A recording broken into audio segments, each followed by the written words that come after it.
الحمد لله حمد الشاكرين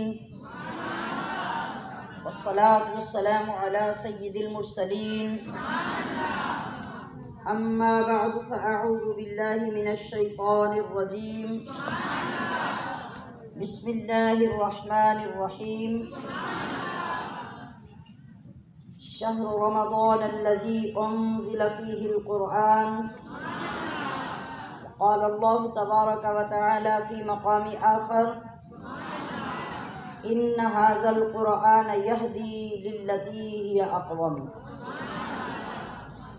رب اشرح لي صدري ويسر لي أمري واحلل عقدة من لساني يفقهوا قولي سبحانك لا علم لنا إلا ما علمتنا إنك أنت العليم الحكيم اللهم إنا نسألك علما نافعا ورزقا طيبا وعملا متقبلا. سبحان اللہ نہیں، آمین کہنے کا وقت ہے. آمین. میں نے دعا کی ہے کہ اے اللہ ہمیں یہاں بیٹھ کر اس علم کی دولت سے مالا مال فرما جو نفع والا علم ہو، اور ہمیں رزق عطا فرما جو پاک اور طیب ہو، اور ہمیں ایسا عمل عطا فرما جو تیری بارگاہ میں قبول ہو جائے. ٹھیک ہے. اللہم ارنا الحق حقا وارزقنا اتباعہ. آمین. وارنا الباطل باطلا وارزقنا اجتنابہ. ان اللہ وملائکتہ یصلون علی النبی یا ایھا الذین آمنوا صلوا علیہ وسلموا تسلیما. ہے فضا میں کیف و مستی عظمت قرآن سے. اب اسی پہ فوکس رہنا نا ہمارا، اور اس کی محبتوں کو انگ انگ میں اتارنا ہے، تو ساتھ ساتھ محسوس بھی کرنا ہے، صرف الفاظ تک محدود نہیں رہنا. ہے فضا میں کیف و مستی عظمت قرآن سے، ہے معطر قلب و جاں، ہے معطر قلب و جاں نکہت قرآن سے. پیارے رب العالمین کا کس قدر انعام ہے، پیارے رب العالمین کا کس قدر انعام ہے جس نے ہم کو ہے نوازا نعمت قرآن سے، جس نے ہم کو ہے نوازا نعمت قرآن سے. اور اہل دنیا کو بھری دنیا مبارک ہو، مگر اہل دنیا کو بھری دنیا مبارک ہو، مگر میرا گھر آباد ہے تو دولت قرآن سے. میرا گھر آباد ہے تو دولت قرآن سے. یہ تو دنیا کی نعمت کا شکرانہ ہے. آگے کیا ہونے والا ہے؟ شاعر نے لکھا کہ با عمل قاری کو، کیا بولا میں نے؟ قاری کون ہے؟ جو قرآن کی تلاوت کرنے والا ہے، جو تلاوت کر کے ساتھ قرآن کے احکام پہ عمل بھی کرنے والا ہوگا. یہ اس کا حال بیان ہونے لگا ہے کہ با عمل قاری کو ہوگا حکم باری حشر میں. با عمل قاری کو ہوگا حکم باری حشر میں، ہے تیرا جنت ٹھکانہ برکت قرآن سے. ہے تیرا جنت ٹھکانہ برکت قرآن سے. اور قلب وہ صد قابل تحسین ہے، قلب وہ صد قابل تحسین ہے. اس دور میں شاد رہتا ہے جو ہر دم چاہتے قرآن سے. آسان لفظوں میں کیا معنی ہوا کہ اس زمانے میں جہاں فتنے، بے عملی، دین سے دوری ہے، اس زمانے میں جو دل قرآن کی چاہت سے بھرا ہوا ہے اور قرآن کی چاہت سے شاد آباد رہتا ہے وہ 100 مبارکوں کا مستحق ہے۔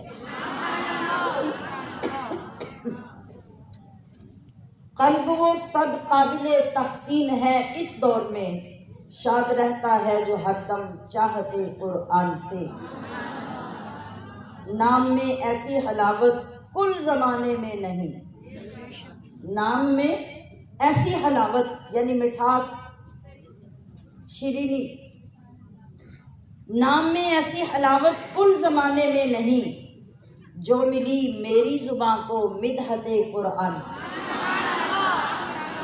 جو ملی میری زباں کو مدحت قرآن سے۔ الحمدللہ آج رمضان المبارک کی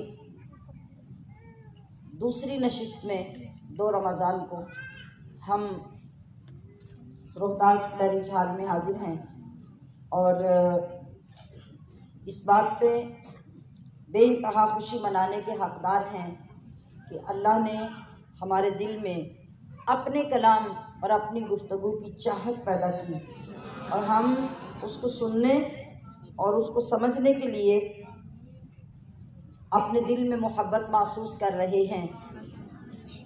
ہماری کوشش کے بعد اس کوشش کا بارآور ہو جانا یہ بول بول کر اس بات کا اعلان کرتا ہے کہ تمہارے رب نے تمہاری طرف توجہ کر لی ہے۔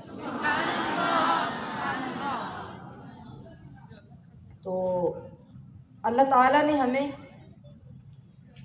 دنیا میں بھیجا تو ہمیں بنیادی طور پہ 2 چیزوں کا مجموعہ بنایا۔ وہ 2 چیزیں کیا تھیں؟ ایک ہمارا جسم، ایک ہماری روح۔ ان دونوں کے ساتھ انسان کو مکمل کیا۔ جب 2 چیزیں بیک وقت ایک جگہ پہ ہوں تو ضرورتیں دونوں کی ہوں گی یا ایک کی؟ توجہ سے بولیے ذرا، دونوں کی ہوں گی نا۔ اب اگر ہمارے ساتھ وہ دونوں چیزیں منسلک ہیں تو انصاف کیا ہے؟ ذرا بتائیے، انصاف کیا ہے؟ کہ ہم دونوں کا خیال رکھیں کہ ایک کا؟ دونوں کا۔ اب ہمارے پاس خیال رکھی جانے والی 2 چیزیں ہیں، ایک ہمارا جسم، ایک ہماری روح۔ تو ذرا سوچ کے غور کر کے بتائیے کہ جس کی جتنی بھی زندگی گزری ہے اس میں جسم کا کتنا خیال رکھا ہے، روح کا کتنا رکھا ہے؟ ہمیں روح کا صرف اتنا ہی پتہ ہوتا ہے کہ فلاں کے گھر بیٹا پیدا ہو گیا اور فلاں کے گھر فوتگی ہو گئی، وہاں روح آئی تھی، یہاں روح چلی گئی۔ اس سے زیادہ بھی کبھی کسی چیز کا خیال رکھا نہیں نا؟ بولے تو صحیح نا۔ ابھی تو دوسرا روزہ ہے، ابھی تو روزہ لگنے والا بھی کوئی مسئلہ نہیں ہے، ابھی تو ماشاءاللہ تازہ دم ہے۔ تو ہماری ذمہ داری کیا ٹھہری کہ جو 2 نعمتیں اللہ نے ہمیں عطا کی ہیں ہم دونوں کا برابر کا خیال رکھیں۔ دونوں کی ضرورتیں اللہ پاک نے ہمارے ساتھ رکھی اور دونوں کا خیال رکھنے کا حکم بھی دیا۔ اور یہ بھی انصاف کی بات ہے کہ ہمارے لیے ضروری ہے کہ ہم دونوں کی غذا کا بھی انتظام رکھیں، دونوں کی کیئر کا بھی خیال رکھیں، جی، اور دونوں کو برابر کا عزیز رکھیں۔ کمال پھر پیدا ہوتا ہے، یعنی جسم کو بھی اور روح کو بھی۔ تو جو ہمارا جسم ہے اس کو لباس چاہیے، اس کو خوراک چاہیے۔ ہم پوری طرح سے دونوں چیزوں کا خیال رکھتے ہیں، بلکہ بعض اوقات تو بہت آگے نکل جاتے ہیں، خیال رکھتے رکھتے معدے خراب کر لیتے ہیں، خیال رکھتے رکھتے صحت خراب کر لیتے ہیں، اور خیال رکھتے رکھتے جسم کو ننگا کر دیتے ہیں۔ وہ ڈھانپتے ڈھانپتے ہم اس طرح کا خیال رکھنا شروع کر دیتے ہیں کہ پھر ہمیں ننگا ہونے میں فخر محسوس ہوتا ہے، ڈھانپے ہونے میں فخر محسوس نہیں ہوتا، پھر ہم جسم کا اتنا خیال رکھتے ہیں۔ ٹھیک ہے، اب یہاں چلتے چلتے کبھی ہمیں روح کا خیال ہی نہیں آیا۔ روح کی سب سے پہلی غذا تو یہ ہے کہ صبح اٹھنے سے لے کے رات سونے تک 5 مرتبہ اس کی طہارت کا خیال رکھا جائے، اس کی پاکیزگی کا خیال رکھا جائے۔ آپ اگر باضابطہ طریقے سے 3 مرتبہ تو ناشتہ، دوپہر کا کھانا اور رات کا کھانا جسم کو کھلاتے ہیں، اور بیچ میں جو چلتا رہتا ہے اس کا حساب ہی کوئی نہیں، ایسے ہی ہے نا؟ تو جو ہماری روح ہے اس کے لیے ہمارے پیارے رب نے یہ فرمایا کہ یہ بھی تمہارے پاس میری امانت ہے، جس طرح تمہارا جسم میری امانت ہے۔ تو اس کو 5 مرتبہ باضابطہ طریقے سے پاک صاف کرنا ہے، وضو کرنا ہے، طہارت اختیار کرنی ہے، اور 5 وقت کی نماز پڑھ کر اس کو غذا پہنچانی ہے، اور اس کے علاوہ تم جتنا چاہو اسے کھلاتے رہنا۔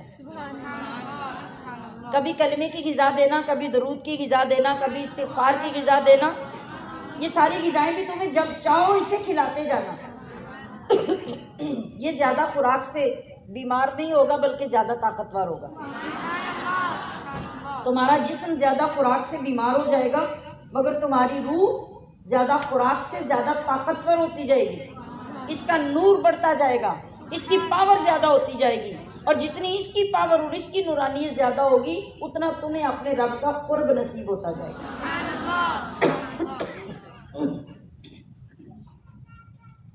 تو اللہ تبارک و تعالیٰ کی ربوبیت کا تقاضا بھی یہی تھا کہ انسان کی دونوں ضرورتیں پوری ہوتی رہیں تاکہ وہ زندگی کی آسائش بھی حاصل کر سکے اور ان آسائشوں کو صحیح مقصد کے لیے صحیح طریقے سے استعمال بھی کر سکے۔ تو اللہ تبارک و تعالیٰ نے ان دونوں ضرورتوں کو باحسن و کمال پورا کیا، یعنی بڑے حسن کے ساتھ اور بڑے کمال کے ساتھ اللہ پاک نے ان دونوں چیزوں کو پورا کیا۔ اللہ نے تو پورا کر دیا، اب حفاظت کرنا کس کی ذمہ داری تھی؟ ہماری۔ تو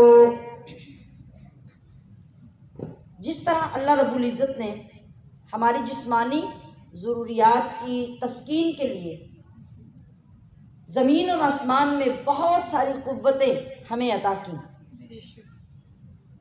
اور ان قوتوں کو دریافت کرنے کے لیے جب سے انسان دنیا میں آیا ہے تب سے لے کے آج تک وہ لگا ہوا ہے۔ دریافتیں نئی نئی ہوتی رہتی ہیں نا، ہر زمانے میں نئی نئی چیزیں سامنے آتی ہیں، استعمال کی، کھانے پینے کی، زندگی گزارنے کی۔ آج ہم جانتے ہیں کہ ہمارے 10 سال پہلے کیا تھا، 20 سال پہلے کیا تھا، 50 سال پہلے کیا تھا، اور آج کیا ہے۔ کتنی نئی نئی دریافتیں ہیں، یہ ساری تو اللہ نے اپنے خزانوں میں چھپا کے رکھی ہوئی ہے نا، بس انسان کی جو اپنی صلاحیت ہے وہ جو بروئے کار وہ لاتا ہے، آگے بڑھتا ہے، ترقی کرتا ہے، تو اللہ تعالیٰ کے ان خزانوں تک اسے رسائی حاصل ہوتی ہے۔ تو بالکل اسی طرح اللہ تبارک و تعالیٰ نے ہماری روحانی اور اخلاقی ضروریات کو پورا کرنے کے لیے اپنی ہدایت کو نازل فرمایا، اور وہ ہدایت کیسے بھیجی؟ اپنے نبیوں کے ذریعے سے۔ اللہ نے اپنے نبیوں کو مختلف اوقات میں کتابیں عطا کی، اور وہ کتابیں نبیوں نے اپنی اپنی امتوں کو پڑھ کر سنائیں، ان پر عمل کر کے خود دکھایا اور اپنی امتوں کو عمل کرنا سکھایا۔ کسی نبی کے بارے میں آپ قرآن کریم میں نہیں پڑھیں گے، نہ کسی عالم سے سنیں گے کہ نبی صرف تقریر کرتا تھا، نبی صرف واعظ کرتا تھا۔ نہیں، نبی جو کہہ رہا ہوتا تھا سر سے لے کے پیر تک اس کے جسم میں نظر آتا تھا۔ یہی تو حضرت سیدہ عائشہ صدیقہ رضی اللہ تعالی عنہا نے فرمایا تھا نا، جب کسی نے سوال کیا کہ ہمارے نبی کا اخلاق کیسا تھا، ہمارے نبی کی عادات کیسی تھی، تو حضرت سیدہ عائشہ نے کیا فرمایا؟ کانا خلقہ القرآن، نبی کا خلق دیکھنا ہے تو قرآن اٹھا کے دیکھ لو۔ سارا قرآن میرے نبی کا خلق ہی تو ہے۔ فرق کتنا تھا؟ فرق یہ تھا کہ اگر کسی نے پڑھا ہوا قرآن دیکھنا ہے تو یہ دیکھ لے، اگر کسی نے چلتا پھرتا قرآن دیکھنا ہے تو مصطفیٰ کو دیکھ لے۔ تو تمام نبیوں نے اس طریقے سے اپنی امتوں کو اندھیروں سے روشنی کی طرف سفر کروایا، جہالت سے ہدایت کی طرف سفر کروایا، اور گمراہی سے نکال کر اللہ کی طرف سفر کروایا۔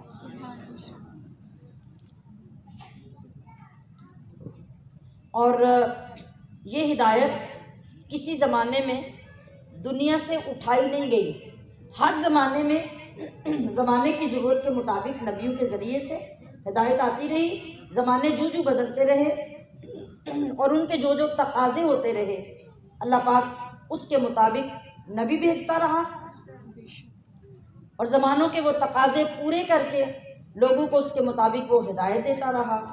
پھر مصطفیٰ کریم، آمینہ کے لال، عبداللہ کے نور نظر،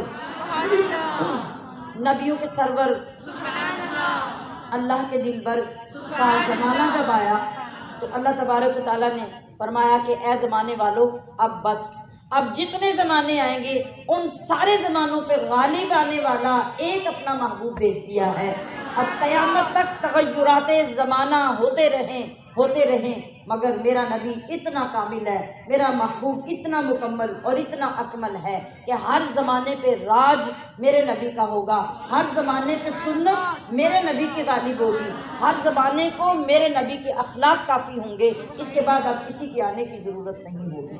اسی طرح جو کتاب نبی کو عطا کر کے بھیج رہا ہوں، یہ کتاب ہر زمانے کی ضروریات کو پورا کرے گی اور ہر زمانے کے حل یہ کتاب پیش کرے گی۔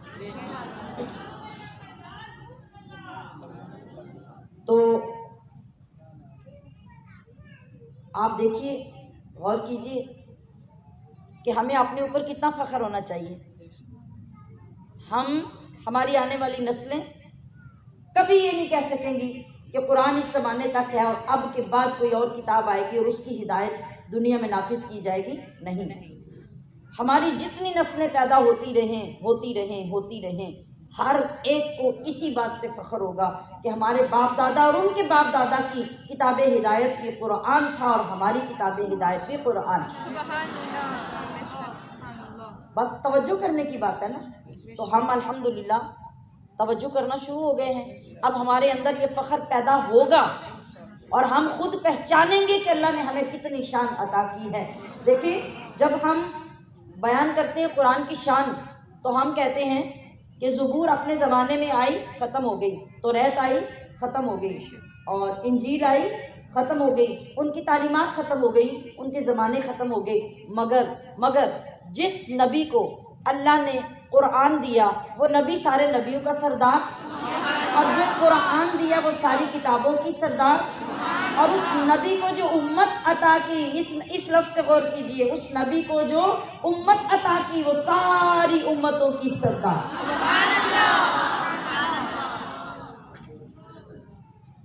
باپ کا بیٹا، اس کا بیٹا جب سردار کے پیچھے سردار بننا چاہتا ہے تو اس کے کچھ تقاضے ہوتے ہیں نا۔ اگر باپ سردار ہے، بیٹے نے بھی سردار بننا ہے، تو پھر باپ کے شعبے میں آئے گا، اس کی تعلیمات حاصل کرے گا تو سردار بنے گا نا۔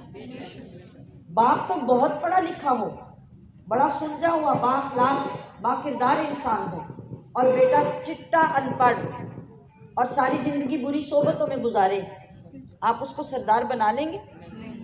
جی، اگر سارے بنا لیتے ہوتے تو آج بڑی بڑی پارٹیوں نے بڑے رولے ڈالے ہوئے ہیں ملک میں۔ تو باپ کے بعد بیٹا آرام سے آتے جاتے نا کرسی پہ، لیکن عوام نہیں لا رہی نا۔ کیوں نہیں لا رہی؟ اس لیے کہ اگر باپ میں قابلیت تھی تو ہم نے اس کو وزیر یا صدر بنایا تھا، تو بیٹے میں وہ قابلیت نہیں ہے، لہٰذا کوئی اسے قبول نہیں کر رہا۔ تو یہ امت اگر سردار امت ہے تو سرداری والے کام کون کرے گا؟ بتائیے۔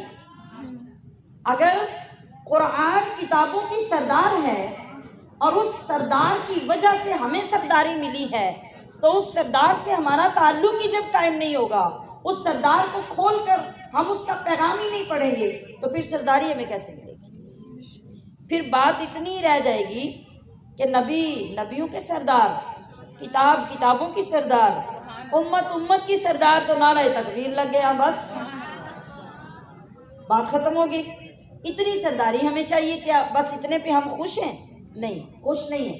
جب خوش نہیں ہیں تو پھر اس سرداری کو نسلوں میں چلانے کے لیے کتابوں کی سردار کو بھی تو ہاتھ میں رکھنا پڑے گا نا۔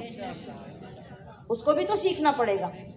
تو میں بار بار آپ کی توجہ اس جملے کی طرف اس لیے لا رہی ہوں کہ آپ اپنے نقطے سے نہ ہٹیں، آپ پورا ٹائم اس تصور میں رہیں کہ ہم قرآن سے محبت کرنے نکلے ہیں۔ تو پھر ہر دن میں جب آپ نے گھر جا کے قرآن کھولنا ہے تو یہاں وعدہ کر کے اٹھے کہ آپ نے سوچنا ہے کھولتے ہی کہ کل میرے اندر کتنی محبت تھی، آج کتنی ہے، تب بات بنے گی۔ آپ یوں سمجھیں کہ 29 دن میں آپ نے محبت کی 29 منزلیں چڑھنی ہیں، اور پھر 29ویں دن سب سے اوپر کی منزل پہ کھڑے ہو کے نیچے دیکھنا ہے کہ میں کہاں سے چڑھ کے اوپر آئی ہوں۔ یہ ہماری کامیابی تب ہوگی۔ تو اس لیے میں بار بار ان جملوں کا استعمال کر رہی ہوں جس سے آپ کا فوکس تبدیل نہ ہو، آپ پوری توجہ کے ساتھ یہ سننے کے لیے بیٹھے ہوں کہ ہم نے اس عظیم کتاب، اس لاریب کتاب، اس کائنات کی کتابوں سے بڑی کتاب کے ساتھ محبت کیسے کرنی ہے۔ تو اب قرآن کریم نے ہمیں بتایا کیا ہے، اس نے تصور کیا پیش کیا ہے؟ تصور یہ پیش کیا ہے کہ اے لوگوں، یہ جو ساری دنیا ہے یہ بغیر خدا کے نہیں ہے، خود بخود کسی دھماکے سے، کسی حادثے سے، کسی چاند سے یہ نہیں بنی، بلکہ اس کو بنانے والا خدا ہے، اس کا ایک پیدا کرنے والا ہے جو اس کا رب ہے، جو اس زمین اور زمین میں تمام تر پیدا ہونے والی مخلوقات کا حاکم اور مالک ہے، ہر چیز پر اس کی حکومت ہے، اور جتنی نعمتیں اس کائنات کے اندر ہیں وہ اس رب کی طرف سے اس کی مخلوق کے لیے عطیہ ہے۔ جس طرح وہ دنیا کی ہر چیز کا خالق اور مالک ہے، اسی طرح وہ انسان کا بھی مالک ہے۔ دنیا ساری اور دنیا کی ساری نعمتیں اللہ نے کس لیے بنائی؟ انسان کے لیے نا۔ کل بھی میں نے یہ جملہ عرض کیا تھا، کس کے لیے بنائی؟ انسان کے لیے۔ انسان کے لیے جانور پیدا کیے تیری وفا کے واسطے، چاند سورج اور ستارے ہیں ضیاء کے واسطے، اور کھیتیاں سرسبز ہیں تیری غذا کے واسطے، سب جہاں تیرے لیے اور تو بولیے تو اونچی بولیے، اور تو سب جہاں تیرے لیے اور تو خدا کے واسطے۔ یہ اتنا خوبصورت کلام ہے، ان دو اشعار میں شاعر نے پوری دنیا سمجھا دی ہے انسان کو۔ اس سے زیادہ مزید سمجھنے کی ضرورت نہیں رہتی اگر توجہ ہو جائے۔ ایک ایک چیز کو دیکھتا جا، سمجھتا جا، گنتا جا اے انسان، اور فخر کرتا جا کہ یہ سب تیرے غلام ہیں، یہ سب تیرے نوکر ہیں، اور تجھے اللہ نے کسی کا نوکر نہیں بنایا، تجھے اللہ نے صرف اپنا بندہ بنایا ہے، اپنی نوکری کے لیے پیدا کیا ہے۔ تو اس سے کیا ہوتا ہے؟ اگر ہم توجہ کرتے ہیں تو ہمارا ایمان مضبوط ہوتا ہے، اللہ کی ذات کے ساتھ تعلق پہلے سے زیادہ مضبوط ہوتا ہے۔ تو جس طرح انسان کے علاوہ تمام مخلوقات کا رب اللہ ہے، اسی طرح انسان کا رب اور خالق و مالک بھی اللہ ہے۔ دوسری بات جو قرآن بتا رہا ہے وہ کیا ہے کہ اللہ تعالیٰ نے انسان کی جو ذمہ داریاں بنائی ہیں خلیفہ بنا کر، اس خلافت کی ذمہ داریوں کو درست طریقے سے، ٹھیک طریقے سے ادا کرنے کے لیے اللہ نے انسان کو اپنی طرف سے ہدایت سے نوازا، اور ہدایت دینے کے لیے اس نے اپنے نبی کو بھیجا، اور اس نبی نے ہمارے تک اللہ کا پیغام پہنچایا بھی اور کر کے دکھایا بھی۔ تیسری بات یہ کہ قرآن نے یہ باتیں انسان کو سمجھا دی ان کا شعور انسان کی فطرت میں ڈال دیا گیا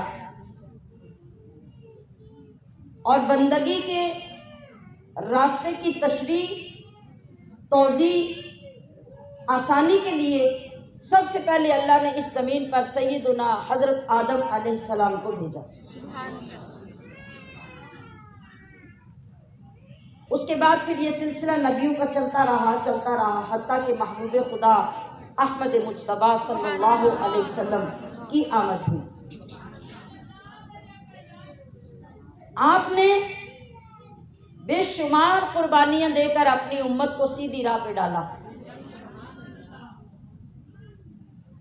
اور امت کو بتایا کہ جو لوگ سیدھی راہ کے لیے قربانیاں دے دیتے ہیں پھر کبھی وہ راہ سے بھٹکتے نہیں ہیں، اور ان کا انجام کیا ہوتا ہے؟ انہیں پھر قرب خداوندی نصیب ہو جاتا ہے، ان کی زندگی کا مقصد پورا ہو جاتا ہے۔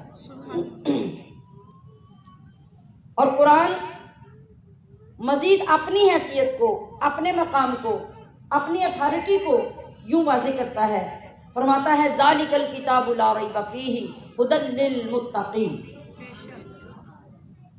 یہ مضمون ہم نے کل بھی سنا، اور دوسری جگہ پہ فرماتا ہے ان ھذا القرآن یہدی للتی ہی اقوم، کہ لوگوں حقیقت یہ ہے، توجہ فرمائیے، حقیقت یہ ہے کہ قرآن تمہیں وہ راہ دکھاتا ہے جو بالکل سیدھی ہے۔ پتہ کیا چلا کہ قرآن کو چھوڑ کر ہم جتنے علوم و فنون کے ماہر ہو جائیں ہم سیدھی راہ پہ نہیں چل سکتے۔ ہاں، قرآن کے ذریعے پہلے اپنی سیدھی راہ کا تعین کر لو، اس سے واقفیت حاصل کر لو، اس کی معرفت جب تمہیں نصیب ہو جائے تو پھر دنیا بھر کے علوم و فنون سیکھو، کوئی علم، کوئی فن تمہیں گمراہ نہیں ہونے دے گا، اس لیے کہ راستہ تم نے پہلے قرآن سے منتخب کر لیا۔ لیکن اگر قرآن سے ہٹ کر تم علوم و فنون میں اپنی زندگی گزار دو گے تو پھر کبھی سیدھی راہ پہ نہیں چل سکتے۔ یہ قرآن خود وضاحت فرما رہا ہے۔ اور تیسری جگہ پہ قرآن کیا فرما رہا ہے کہ شہر رمضان الذی انزل فیہ القرآن ھدی للناس، قرآن ھدی للناس، یہ لوگوں کے لیے ہدایت کا سرچشمہ ہے۔ اب ہم نے اس قرآن کے ذریعے سے جب ہدایت حاصل کرنی ہے اور ہم نے سمجھ لیا کہ اس کے بغیر ہدایت ہمیں مل سکتی نہیں، تو پھر فوری طور پہ ہمیں قرآن کی طرف رجوع کرنا ہے نا۔ اس کے بغیر تو ہم اپنی زندگی، اپنا وقت برباد کرتے جا رہے ہیں۔ تو چلیں، جو کر لیا سو کر لیا، اب جب ہمارے راستے کھل رہے ہیں، ہمارے سینے میں کشادگی اور وسعت آ رہی ہے اس کا ذکر سن کر، اب ہماری کیا ذمہ داری عائد ہوتی ہے کہ جو قرآن فرما رہا ہے ہم اس کو سمجھیں اور ہم پہچانیں کہ ہمارے رب نے، ہمارے خالق و مالک نے ہمیں کس لیے پیدا کیا ہے، اور پیدا کرنے کا مقصد کیا ہے؟ وَمَا خَلَقْتُ الْجِنَّ وَالْإِنسَ إِلَّا لِيَعْبُدُونَ، کہ انسان اور جن کو اس لیے پیدا کیا کہ وہ میری بندگی کریں، یعنی میری پہچان اور میری معرفت حاصل کریں، مجھے پہچانے میں کون ہوں، مجھے پہچانے میرا اور تمہارا کیا تعلق ہے، یعنی ہم اپنے رب کی بندگی کریں، غلامی کریں۔ اور بندگی کہاں کریں، کس وقت کریں، کتنی کریں، کب کب کریں؟ نہیں، یہ کوئی سوال نہیں ہے۔ بندگی کے لیے فرمایا کہ یہ بندگی انسان کی پوری زندگی پر پھیلی ہوئی ہے، اس کی ہر سانس، اس کا ہر لمحہ، اس کی ہر سوچ ابدیت سے معمور ہونی چاہیے۔ ہر سانس کے اندر، ہر لمحے کے اندر، ہر سوچ کے اندر کیا ہونا چاہیے؟ تصور بندگی، اپنے آپ کو ہر جگہ پر، ہر موقع پر انسان اللہ کا بندہ سمجھے۔ تو بندہ سمجھنے کا سب سے مضبوط ثبوت کیا ہوگا کہ بندے کا عمل بتائے گا کہ یہ کسی کا غلام ہے، بندے کا عمل بتائے گا کہ یہ کسی کا بندہ ہے۔ جس عمل میں سرکشی ہوگی، جس عمل میں بے عملی ہوگی، جس عمل میں نافرمانی ہوگی، وہ عمل خود بتائے گا کہ یہ کسی کی آبزرویشن میں نہیں ہے، یہ کسی کے احکام کی پابندی میں نہیں ہے، اس کو کوئی پوچھنے والا سمجھانے والا نہیں ہے۔ آج ہماری کوئی ایک اولاد نافرمان ہو جائے تو ساری دنیا کہتی ہے نا انہوں کوئی پوچھنے والا ہے ہی نہیں، کہتی ہے کہ نہیں؟ آپ کے گھروں میں شکایتیں آتی ہیں کہ نہیں؟ آتی ہیں نا۔ خود والدین عاجز آ جاتے ہیں اور ایک وقت ایسا آتا ہے کہ انہیں پھر لوگوں کے آگے ہاتھ جوڑ کے کہنا پڑتا ہے کہ ساڑھے نالوں ود دے۔ آتا ہے موقع کہ نہیں؟ مائیں ساری بیٹھی ہے، آپ بتائیے ذرا۔ تو کس چیز نے لوگوں کو بتایا کہ یہ سرکش ہے؟ کس نے بتایا یہ نافرمان ہے؟ کس نے بتایا یہ بد کردار ہے؟ اس کے عمل میں۔ تو یہی عمل ہمارا عبودیت میں دیکھا جاتا ہے نا۔ اگر ہمارا عمل بتا رہا ہے کہ ہم اللہ کے احکام کی پابندی میں چل رہے ہیں تو دنیا کہے گی کہ واہ یہ ہے اللہ کا بندہ۔ اعمال بتائیں گے، بول کر آپ کو نہیں کہنا پڑے گا، آپ کو کوئی ٹائٹل اختیار نہیں کرنا پڑے گا۔ آپ کا ہر عمل، آپ کا اٹھنا بیٹھنا، چلنا پھرنا، آپ کی گفتگو، آپ کے شب و روز کی ایکٹیویٹیز خود بتائیں گی لوگوں کو کہ یہ ہوتا ہے اللہ کا بندہ۔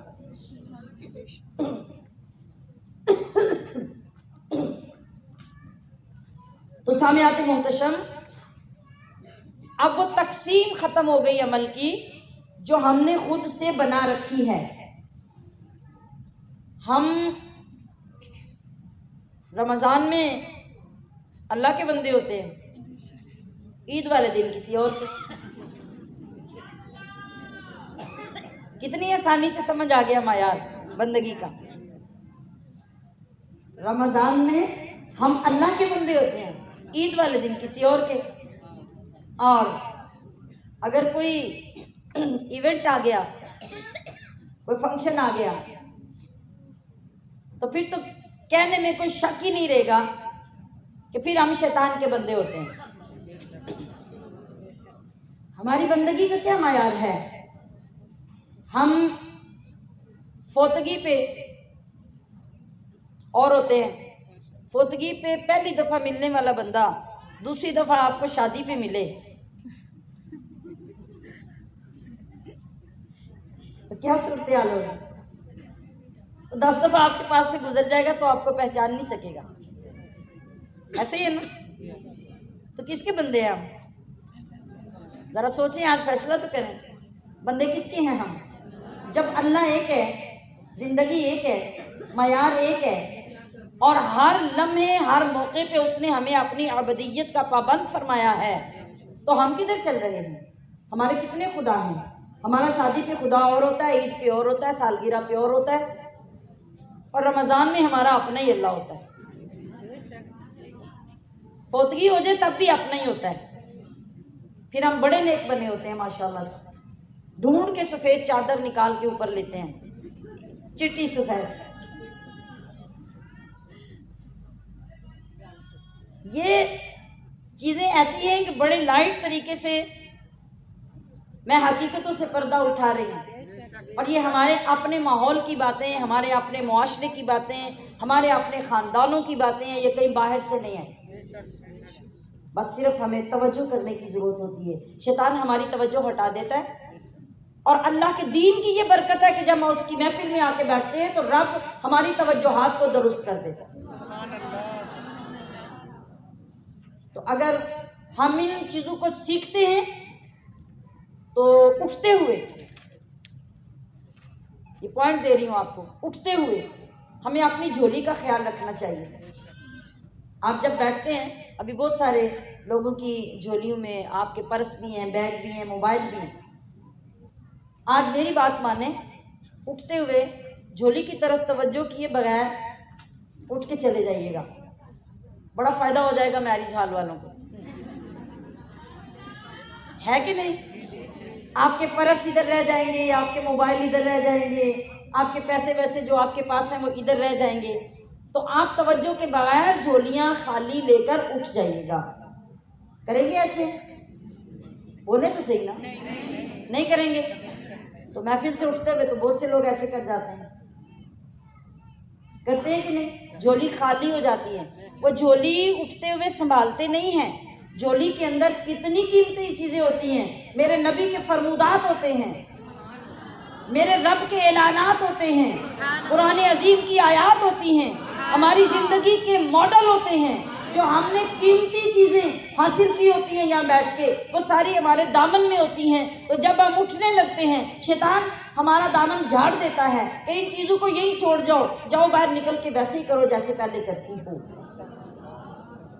تو اپنی جھولیوں کا خیال رکھنا شروع کر دیں، اپنے دامنوں کو سمیٹ کر اٹھیں، جو دامنوں میں ڈالا ہوتا ہے اس کو ساتھ لے کے جائیں۔ جب ساتھ لے کے جائیں گے تو کیا ہوگا؟ وہ اثر آپ کے گھر پہنچے گا، وہ آپ کی اولاد تک پہنچے گا، وہ آپ کے گھر کی خواتین تک پہنچے گا، وہ آپ کی دوستوں تک پہنچے گا، اور یقیناً وہ دولت جو آپ نے لی ہوگی وہ تقسیم ہوگی، اور اس کا یہ فائدہ ہوگا کہ بندگی کے جذبے معاشرے میں پھیلنے شروع ہو جائیں گے، معاشرہ پاکیزہ ہونا شروع ہو جائے گا، آپ کے اندر سے شیطان کی محبت نکلنی شروع ہو جائے گی اور رحمان کی محبت جگہ بنا لے گی۔ قرآن اللہ نے اس لیے ہمیں عطا کیا۔ تو اللہ تعالیٰ نے ہمیں ایسی بندگی کرنے کا قطعاً نہ حکم دیا، نہ اس کو پسند کیا، نہ قبولیت کا وعدہ کیا۔ قبولیت کا وعدہ کب ہے؟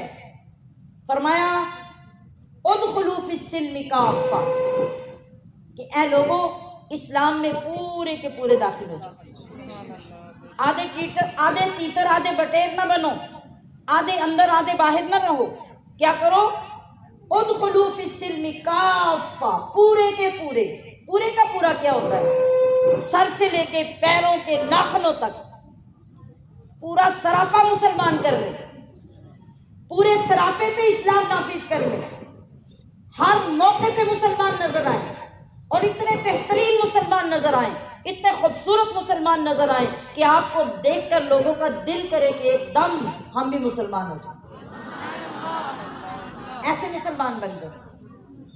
ہماری یہ ساری ایفرٹ، آپ کو دعوت دینے کا جذبہ، روزانہ گھروں سے آنے اور آ کے بیٹھ کے اپنے رب اور اپنے رسول کی ان خوبصورت باتوں کو سننے اور سنانے کا مقصد بخدا یہی ہے کہ ہم سارے مل کر اکٹھے ہو کر اپنے نبی کے قدموں میں پہنچ جائیں اور سچے دل سے توبہ کر کے پہنچ جائیں۔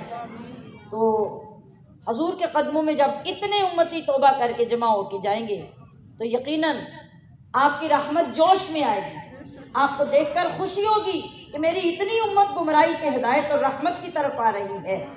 تو یقیناً آپ اپنی رحمت بھرے ہاتھ رب کریم کی بارگاہ میں اٹھا کر ہمارے لیے دعا فرمائیں۔ ان جذبات کو روزانہ چیک کیا کریں، ان کو دیکھا کریں، پرکھا کریں، اپنا محاسبہ کیا کریں کہ میں نے آج کیا سیکھا، آج کیا سیکھا، اور ابھی سیکھ کر اٹھی تو کل واپس آنے تک وہ دولت میرے پاس ہے کہ نہیں، اور اس کو اگر آپ سیو کرنا چاہتے ہیں، آپ چاہتے ہیں کہ مجھ سے وہ ضائع نہ ہو، تو پھر کیا کریں؟ پھر آپ کوشش کے ساتھ یہاں سے جاتے ہی کسی نہ کسی بندے سے مل کر، کسی کو کال کر کے، کسی سے رابطہ کر کے جو قیمتی چیز سنی ہوتی ہے نا وہ اس کے سپرد کر دیا کریں۔ سمجھ آئی بات کی؟ کیا مطلب؟ اس کو سنا دیا کریں کہ آج ہم نے یہ بات سنی، دین کی یہ بات، قرآن کی یہ بات، سنت کی یہ بات، تو یہ تم بھی سنو، تم بھی اس پہ عمل کرو، میں بھی اس پہ عمل کروں۔ اور کبھی کبھی جب ملو تو ایک دوسرے سے حال احوال پوچھنے کے ساتھ یہ بھی پوچھ لیا کرو۔ آپ خود محسوس کریں گے کہ آپ ہی کے ذریعے، آپ ہی کے معاشرے میں کتنی خوبصورت باتیں پھیلنا شروع ہو جائیں گی، کتنی نورانی تعلیم کا راج ہو جائے گا، اور ہمارے ماحول کس طرح تبدیل ہو جائیں گے۔ ایک دوسرے کو غلط کام کرتے دیکھ کر محبت سے منع کرنا سیکھیں، محبت سے اصلاح کرنے کا جذبہ پیدا کریں، دشمنی نہ کریں، کسی کو لعن طعن نہ کریں۔ کسی کے ساتھ طنزیہ گفتگو کر کے اس کو پریشان نہ کریں، بلکہ اصلاحی طریقہ اختیار کر کے اپنی اصلاح کے ساتھ دوسروں کی اصلاح بھی کریں۔ غلط کو غلط سمجھانے کی کوشش کریں، صرف بتانے کی کوشش نہ کریں۔ اگر ہم ان طریقوں کو اختیار کر لیں تو یقین کیجئے ہم خود بھی اللہ کے پسندیدہ بندوں میں شامل ہو جائیں گے اور ہمارے ساتھ چلنے والے بھی اللہ کے پسندیدہ بندے بن جائیں گے، اور ہمارا مقصد اس کے سوا اور کچھ نہیں ہے۔ یہاں ہم نے کسی سے انعام نہیں لینا، روزانہ گاڑی میں بیٹھ کے آ کے اور روزانہ واپس جا کے پورا مہینہ سفر کر کر کے ہمیں کسی نے انعام نہیں دینا، ہماری کہیں تشہیر نہیں ہونی، اور نہ ہی ہمیں الحمدللہ اس کی ضرورت ہے۔ ہم صرف اور صرف اپنے رب کو راضی کرنے کے لیے، اس کی رحمتوں کو جھولیوں میں بھرنے کے لیے، اپنے گناہوں سے توبہ کرنے کے لیے، اپنی عبادات کو سیکھنے کے لیے، اپنے علم میں بہتری اور عروج لانے کے لیے اور عمل کی جستجو لے کر نکلتے ہیں، تو کامیابی تب ہے جب ہم ان ساری چیزوں کو حاصل کرنے میں کامیاب ہو جائیں۔ تو الحمدللہ ہم نے مختصر طریقے سے جو انداز اختیار کیا، اللہ رب العزت ہمیں اس پہ استقامت عطا فرمائے اور ہم اس پاک کلام کے ذریعے اپنی زندگیوں میں انقلاب لانے میں کامیاب ہو جائیں۔ تو آج کے سبق کی طرف بڑھتے ہیں۔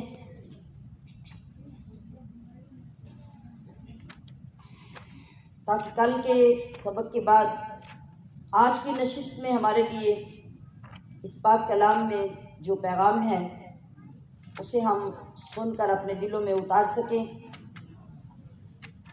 ریکارڈنگ تو آپ کے پاس پہنچ جاتی ہے، کل کا جو سبق پڑھا وہ بھی آپ گھر جا کے پڑھ سکتے تھے، بار بار سن سکتے تھے، میں نے آپ کو طریقہ بتایا، اور انشاءاللہ آج کا بھی آپ کے گھروں میں آپ کے گروپس میں چلا جائے گا۔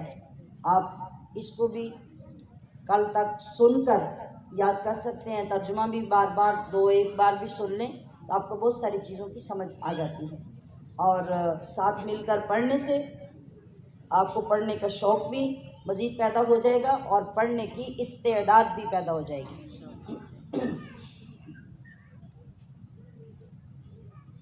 اعوذ باللہ من الشیطان الرجیم، بسم اللہ الرحمن الرحیم۔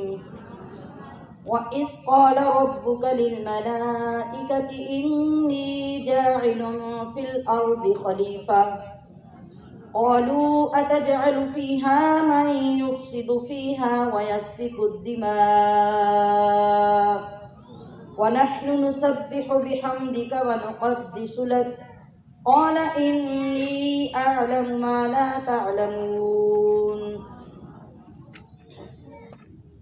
وَعَلَّمَ آدَمَ الْأَسْمَاءَ كُلَّهَا ثُمَّ عَرَضَهُمْ عَلَى الْمَلَائِكَةِ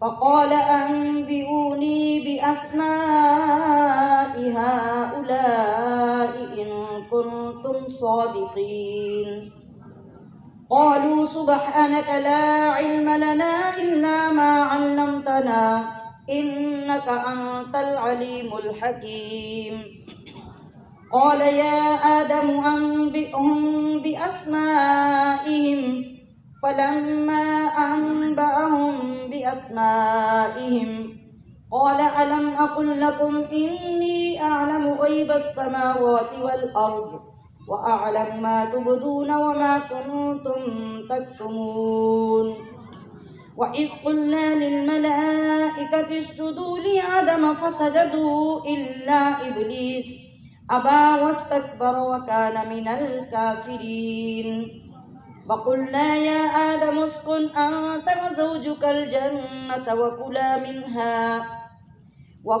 مِنْهَا رَغَدًا حَيْثُ شِئْتُمَا وَلَا تَقْرَبَا هَٰذِهِ الشَّجَرَةَ فَتَكُونَا مِنَ الظَّالِمِينَ فَأَزَلَّهُمَا الشَّيْطَانُ عَنْهَا فَأَخْرَجَهُمَا مِمَّا كَانَا فِيهِ وقلنا اهبطوا بعضكم لبعض عدو ولكم في الأرض مستقر ومتاع إلى حين فتلقى آدم من ربه كلمات فتاب عليه إنه هو التواب الرحيم قلنا اهبطوا منها جميعا فإما يأتينكم مني هدى فمن تبع هداي فلا خوف عليهم ولا هم يحزنون والذين كفروا وكذبوا بآياتنا أولئك أصحاب النار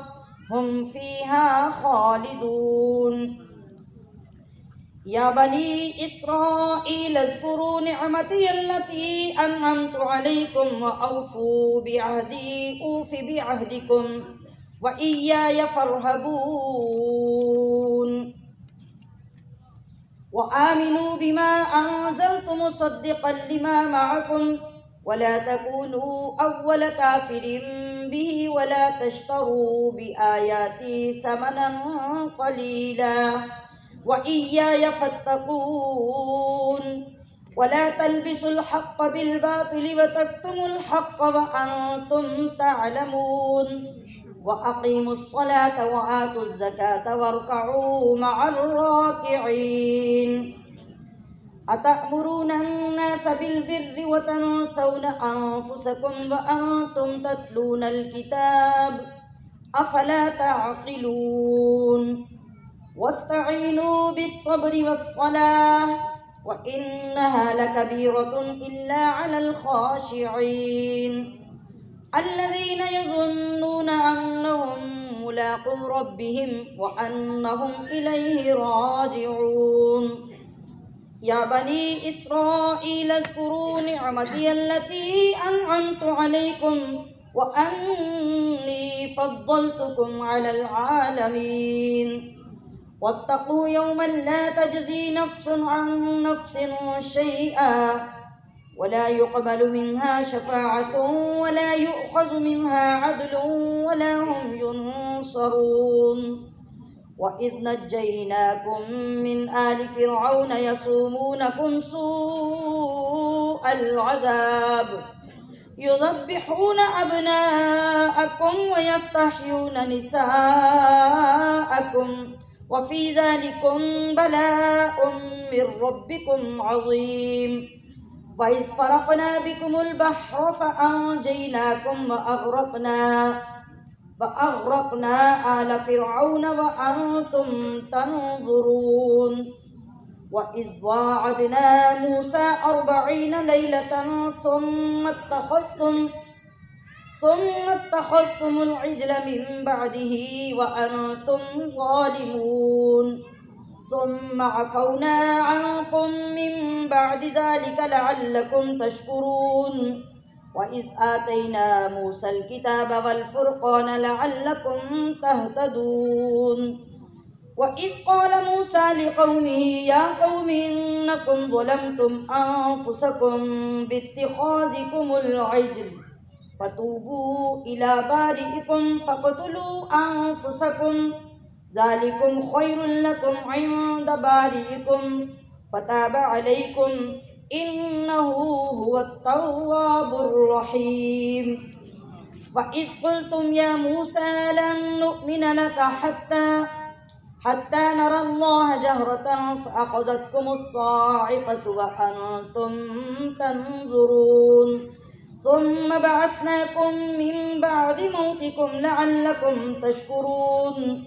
وظللنا عليكم الغمام وأنزلنا عليكم المن والسلوى كلوا من طيبات ما رزقناكم وما ظلمونا ولكن كانوا أنفسهم يظلمون وإذ قلنا ادخلوا هذه القرية فكلوا منها حيث شئتم رغدا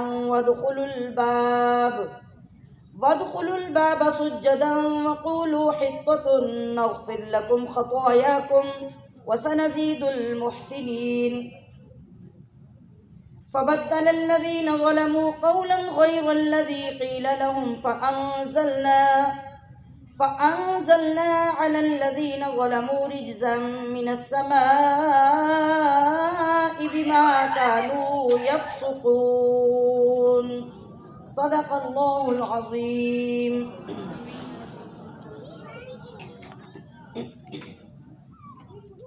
آج ہمارے سبق سے آغاز ہو رہا ہے اس واقعے کا جس میں اللہ رب العزت نے آدم علیہ السلام کو پیدا کرنے سے پہلے فرشتوں سے بطور مشورہ گفتگو فرمائی تھی۔ اتنا تو آپ کو معلوم ہے نا؟ چلیے آج پھر قرآن کریم کے الفاظ سے، اس کے سینے سے وہ سارا واقعہ سنتے ہیں۔ وَإِذْ قَالَ، وَإِذْ کا مطلب ہے اور یاد کرو اس وقت کو، اس زمانے کو، اس لمحے کو۔ قَالَ، جب فرمایا تھا، ربو کا، تیرے رب نے، للملائکتی فرشتوں سے، انی جاعل، کہ میں بنانے والا ہوں، فی الارض زمین میں، خلیفہ نائب۔ خلیفہ کون ہوتا ہے؟ نائب۔ قالو، اب فرشتے بولے، اتجعل فیہا، کہ کیا تو نائب بنائے گا اس میں، من، اس کو، یفسد فیہا، جو اس میں خون ریزیاں کرے گا، فساد برپا کرے گا،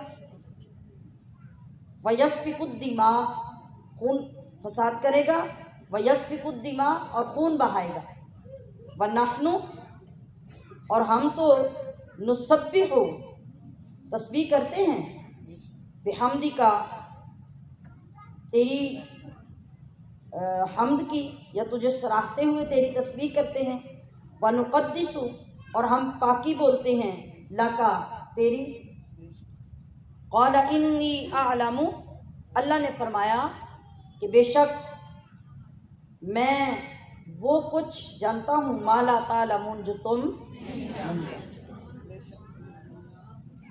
فرشتوں نے یہ کیوں کہا؟ فرشتوں نے یہ اس لیے کہا، تفاسیر میں لکھا ہے کہ چونکہ انسان کے زمین میں آنے سے پہلے جنات یہاں رہتے تھے، اور جنات قتل و غارت کرتے، فساد کرتے، تو اس سین کو دیکھ کر فرشتوں نے اس طرح اللہ سے کہا کہ جب یہ خلیفہ بنے گا تو یہ بھی جا کے وہی کچھ کرے گا جو جنات کر رہے ہیں۔ تو اللہ تبارک و تعالیٰ نے کیا فرمایا کہ میں جس حکمت کے تحت اور جس وجہ سے انسان کو اپنا نائب بنا رہا ہوں، تمہیں کیا معلوم؟ جو میں جانتا ہوں تم تھوڑی جانتے ہو۔ تو یہاں پر آپ دیکھیے کہ اللہ رب العزت نے فرشتوں سے بطور مشورہ یہ بات شیئر کی، جس سے یہ پتہ چلا کہ کوئی بھی شخص جو سربراہ ہو، جو بڑا ہو، اس کے ماتحت بہت سے لوگ رہتے ہوں، تو اللہ کی سنت یہ ہے کہ ان سب لوگوں کے ساتھ بھی کوئی اہم کام کرنے سے پہلے مشورہ کر لیا جائے۔ کیا ہوتا ہے؟ اس مشورے سے ایک تو برکت پیدا ہو جاتی ہے، دوسرے یہ ہوتا ہے کہ جتنے لوگ آپ کے سامنے ہوتے ہیں جن سے آپ مشورہ کرتے ہیں، ہر ایک کو اللہ تعالیٰ نے الگ صلاحیت عطا کی ہے، ہر ایک کا دماغ الگ سے کام کرتا ہے، اور بعض اوقات ہم دیکھتے ہیں کہ مشورہ کرنے سے ایسی برکت ظاہر ہوتی ہے کہ ہمارے سے چھوٹا جو ہمارے سامنے بیٹھا ہوتا ہے وہ اتنی بہترین رائے دیتا ہے کہ آپ حیران رہ جاتے ہیں، وہ بات آپ کے ذہن میں نہیں ہوتی، اس کے ذہن میں آ جاتی ہے۔ تو گویا اللہ کو تو ایسی رائے کی ضرورت نہیں تھی کہ اللہ سے بڑھ کر کوئی اللہ کو مشورہ دے گا، اللہ نے یہ اپنے بندوں کو سکھانے کے لیے، یہ سبق دینے کے لیے یہ کیا۔ اور دوسری بات یہ کہ فرشتوں کو یہ سن کر ان کے ذہن میں وہ سوال پیدا ہو جو وہ سوال کرنا چاہتے ہیں، اور وہ اس سوال کا اظہار اپنے رب کے سامنے کریں، اور رب پھر ان کو اس بات کا جواب دے۔ تو یہ فرمانے کے بعد اللہ نے کیا کیا؟ وَعَلَّمَ آدَمَ الْأَسْمَاءَ كُلَّهَا، اللہ تعالیٰ نے آدم کو تمام چیزوں کے نام سکھا دیے۔ نام کیسے سکھائے؟ اور تمام چیزیں کیا؟ تب سے لے کے ابھی جب تک قیامت آئے گی، جو چیز بھی دنیا میں پیدا ہونی تھی، اللہ نے ان ساری چیزوں کے نام آدم علیہ السلام کو سکھا دیا۔ سکھا دینے کا مطلب ان کا علم دے دیا، یہاں علم کی بات ہو رہی ہے۔ اور سکھایا کیسے جاتا ہے؟ آپ بچے کو پڑھانا شروع کر دیں، الف انار سین سیب پڑھا دیں، بچے نے یاد کر لیا۔ اب یہاں لا کے آپ سیب رکھ دیں، بچے کو پتہ چلے گا یہ کیا ہے؟ ایسے سکھانے کا کوئی فائدہ ہے؟ بولے نا، نہیں ہے نا۔ الف انار آپ نے پڑھایا، بچے نے یاد کر لیا۔ اب آپ یہاں لا کے بچے کے سامنے انار رکھ دیں، وہ بتائے گا یہ کیا ہے؟ ایسے سیکھنے کا کیا فائدہ؟ تو پھر اللہ نے کیسے سکھایا ہوگا؟ ذرا سوچیں،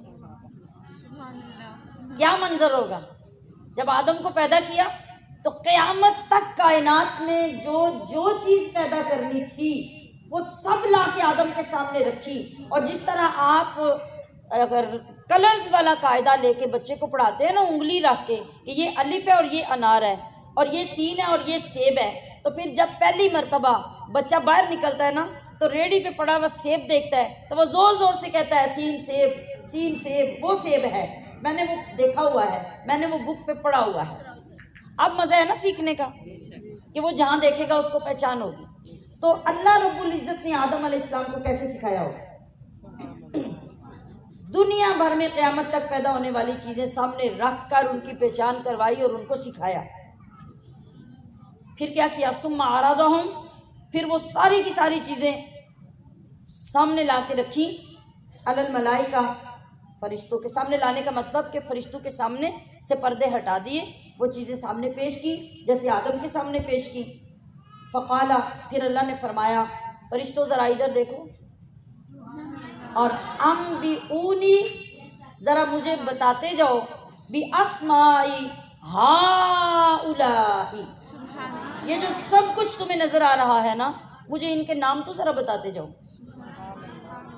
ان کنتم صادقین، اگر تم اپنی اس بات میں سچے ہو جو تم نے پہلے کہی ہے کہ جب میں بندے کو خلیفہ بناؤں گا، انسان کو، آدم کو، تو آدم کی اولاد جا کے دنیا میں فساد کرے گی، خون ریزیاں کرے گی، تو اگر تم اپنی اس بات میں سچے ہو تو تم ذرا مجھے یہ سب بتاؤ۔ فرشتے دیکھ کر حیران رہ گئے اور کہا کہ قالو، وہ سارے بولے سبحانک، پاک ہے تو، لا علم لنا، ہمیں کچھ علم نہیں، الا مگر، ما علمتنا، اتنا ہی جتنا تو نے ہمیں سکھایا۔ یعنی آدم کو تو سکھا دیا، ہمیں تو سکھایا ہی نہیں، جب سکھایا نہیں تو ہمیں پتہ کیسے ہوگا؟ انک انت العلیم الحکیم، بے شک تو ہی علم و حکمت والا ہے۔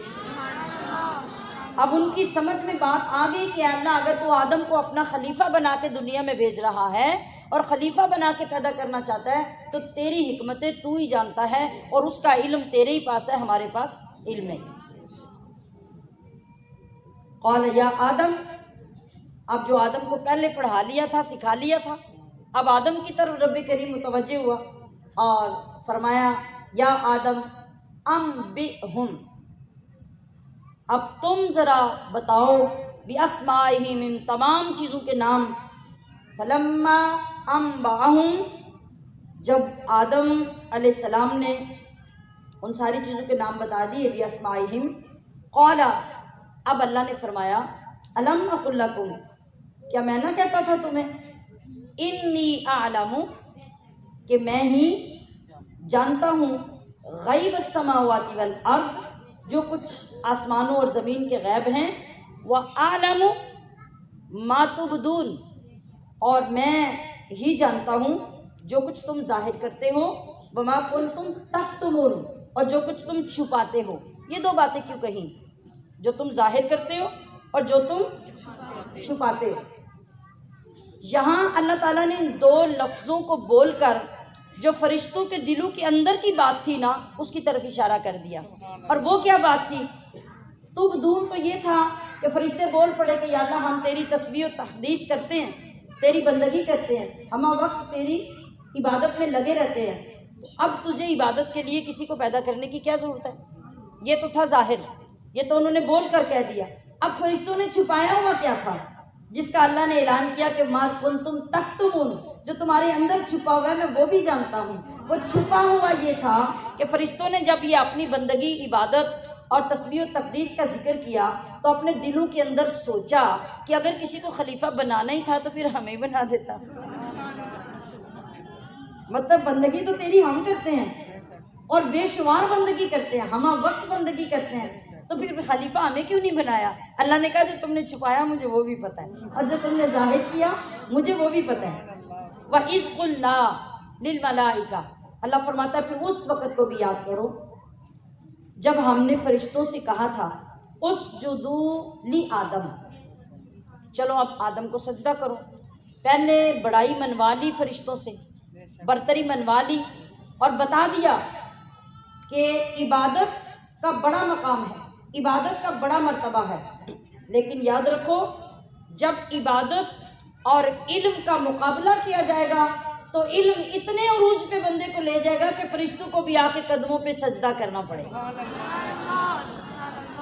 یہ وہ فوقیت اور یہ وہ عظمت ہے جس کی طرف میں آپ کو لانا چاہتی ہوں کہ آپ عبادت بھی کریں تو علم کے ساتھ عبادت کریں، اور جئیں بھی تو علم کی روشنی میں جئیں، اور علم وہ جو ہمیں قرآن کے سینے سے نصیب ہو، جو ہمیں حضور کے کلمات طیبات حدیث مبارکہ سے حاصل ہو، وہ ایسا علم ہوگا جو آپ کو آسمانوں کی بلندیوں سے بھی اوپر لے جائے گا۔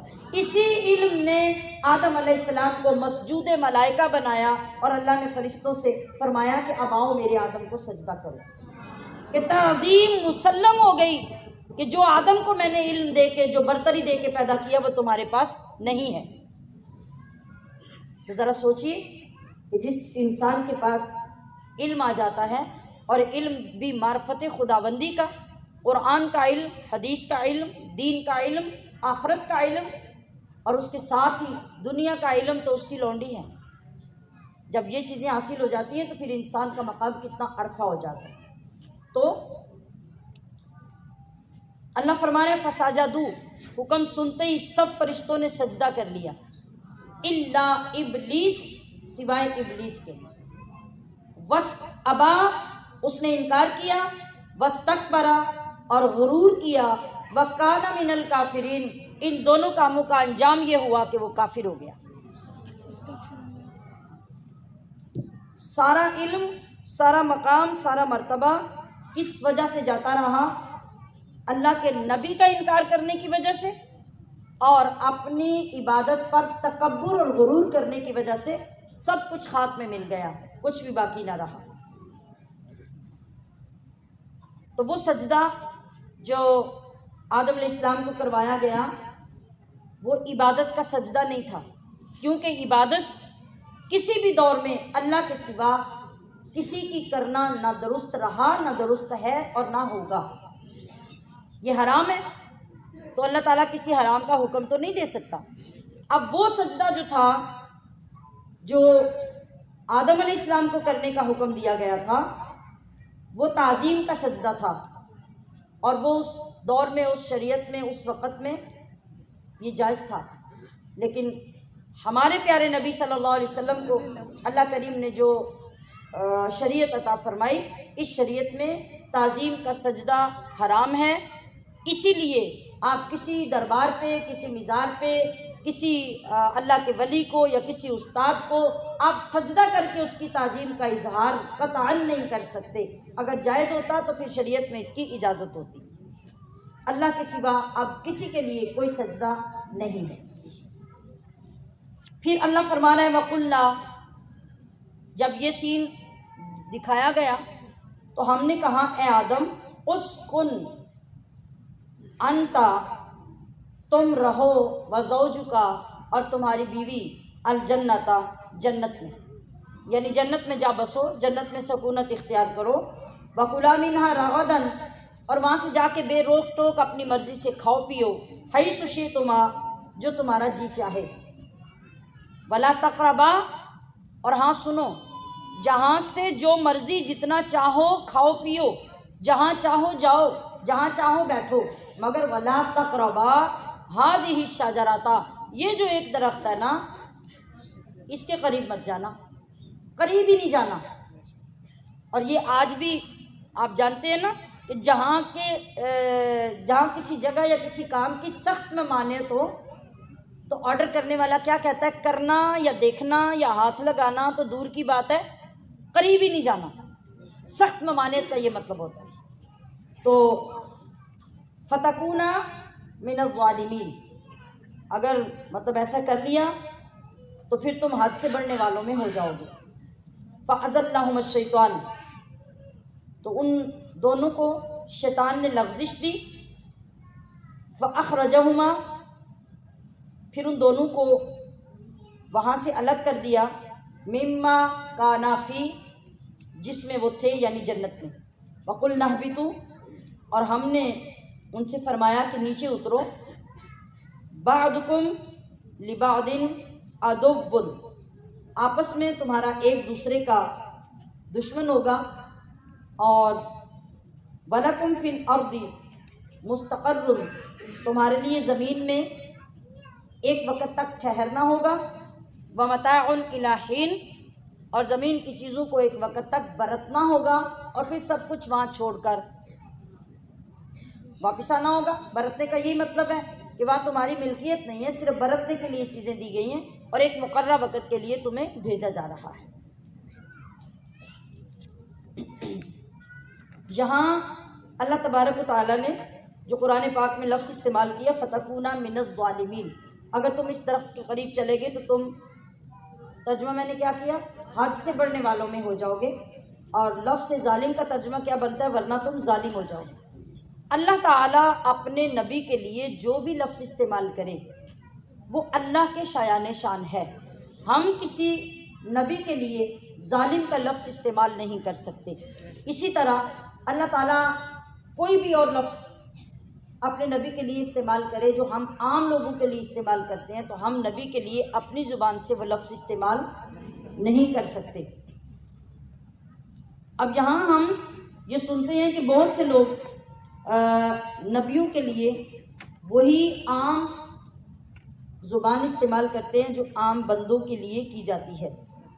یاد رکھیے کہ اگر کسی بندے نے کسی نبی کو ظالم کہہ دیا، کسی نبی کو گستاخ کہہ دیا معاذ اللہ، یا گناہگار کہہ دیا، تو یہ بہت بڑی گستاخی اور بہت بڑی نبیوں کی توہین ہوگی۔ انسان کو ایسا کہنے کی قطعاً اجازت نہیں ہے۔ آج کل ہم دیکھتے ہیں کہ بہت سے لوگ بے باکی اور جہالت کی وجہ سے جو دل میں آتا ہے وہ کہتے چلے جاتے ہیں، لیکن یہاں ہمیں بہت احتیاط کرنے کا حکم دیا گیا ہے۔ جیسا کہ آدم علیہ السلام کے بارے میں بہت سارے لوگ یہ کہتے ہوئے اپنے آپ کو بڑا سیانہ، بڑا عقل مند سمجھتے ہیں کہ نہ بابا آدم دانا کھاتا تو نہ ہمیں مصیبت پڑتی۔ یہ بہت سارے لوگوں کی زبان سے میں نے سنا ہے، معاذ اللہ معاذ اللہ۔ میں نے یہ سمجھانے کے لیے لفظ آپ کو استعمال کیے ہیں سامنے کہ آپ سن کے یاد کریں کہ آپ نے بھی کتنے لوگوں سے یہ جملہ سنا ہوگا، سنتے ہیں کہ نہیں؟ اور کئی خواتین کو یوں کہتے ہوئے بھی میں نے سنا ہے اور انہیں روکا بھی ہے کہ غلطی تو اللہ کے نبیوں سے بھی ہو جاتی ہے، اور غلطی تو آدم سے بھی ہو گئی تھی۔